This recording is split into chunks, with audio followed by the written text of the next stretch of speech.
Today, as I'm preparing for a masterclass called Supercharge Your Confidence, going from surviving to thriving, I'm thinking about the kinds of things that I'm doing to go from surviving to thriving. Personally, I've gone through pretty major change where I was working part-time in a big part of my life in a corporate role, and now switching to full-time self-leadership development coaching. That means I need to really rely on myself to make things happen. And it can be a little bit scary sometimes. And I've had to master my thinking. I've had to dig in and pull out all of my resources and practice walking my talk. And I just wanted to share with you some thoughts that I had on what that looks like.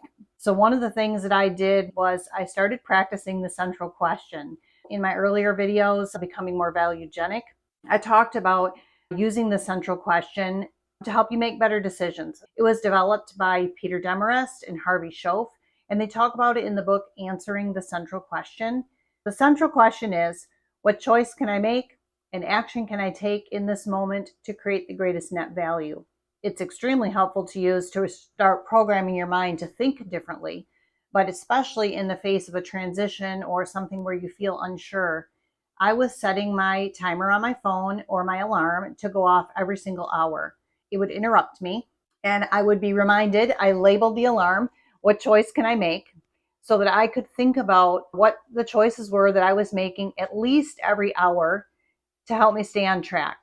So whatever that entailed for the day.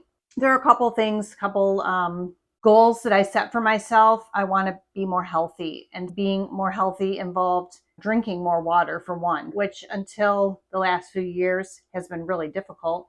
So I'm drinking 20 ounces at a shot. I try to make sure that I do part of it by noon, part of it by like 3 or 4, and then, the next by 5. Sometimes my step count is one of my goals. If I can pull myself away from my work, just get up and take a walk. Sometimes I use the restroom on the second floor of my own house. So I just walk up and down the stairs and I get a few steps in. Luckily, they changed the recommendation from 10,000 to 5,000 steps, which is getting 30 minutes of exercise as often as possible, several times a week, if not every single day. For me, that means walking up to the corner on my street. We used to say that the kids could walk to the big tree and back. But if I walk to the big tree and back a couple times, I've got in, some steps. And if I can't get them in when the weather's not good in Michigan, which can be pretty frequent, I'll just walk around my house and I could walk for 10 minutes and get in some steps. So, all of those are little things I do. So I do that with the central question. What choice can I make and action can I take in this moment to create the greatest net value? And sometimes, like I said, it's just those really small personal goals that make me feel healthier and better.